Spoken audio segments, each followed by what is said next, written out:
Hi, welcome back to How to Be a Working Comic. I'm Dave Schwensen. I'm author of the book, How to Be a Working Comic. Now come on, you know I'm going to hold this up every time until I'm sure all of you have a copy of this. And I'm also going to ask you very politely, please subscribe to this channel. Thank you very much. Now sometimes I start these episodes off by, I have my laptop in front of me by the way, by reading an email. I don't have an email to read today. I have a slew of emails.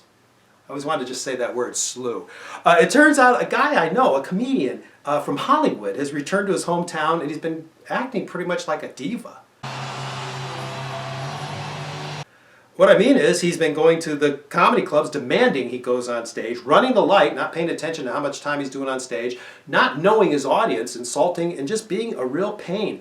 And from what I have read, he's been banned from the two clubs in his hometown. Now that's awful.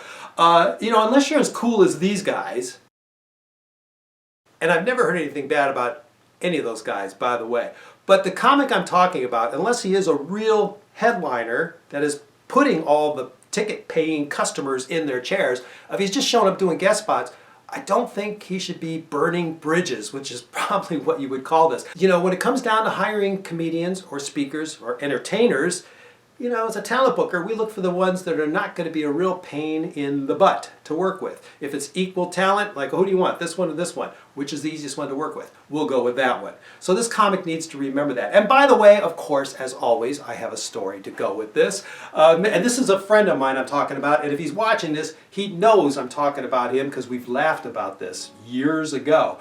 But he burned a lot of bridges when he left his hometown. The clubs that were there, he told them, oh, he's going to be a big star in Hollywood. He's never coming back. Forget about him.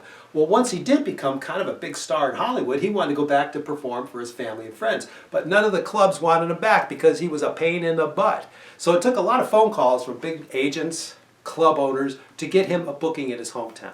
Well, I just happened to be in his hometown when he was there doing this, and I walked in to see him, and I noticed the comedian was sitting at the bar. He was eating a cheeseburger, very quiet. He's usually a very mouthy, talkative guy. Very quiet, just sitting there. And I walked over and I stood next to him. I said, hey, you're pretty much walking on eggshells, aren't you? You can't say a darn thing wrong about this club, can you? And he looked at me, he says, this burger tastes terrible, the crowd is lousy, I'm fed up with this club, and I can't say a word or I'll never be able to come back again. So it's club etiquette. That's all I'm trying to say. Don't be a diva. Be someone that the club would like to have come back again. Return engagements. Don't burn any bridges. And I'm not talking just about the talent bookers either, but when you go into a club, it's also the staff, the management, bartenders, servers, kitchen crew, box office. Unless you're the major headliner putting all the paying customers into the seats, don't burn any bridges. All right, that's just my opinion on that. Thank you for watching. My name is Dave Schwensen, and this has been How to Be a Working Comic. And until next time, keep laughing.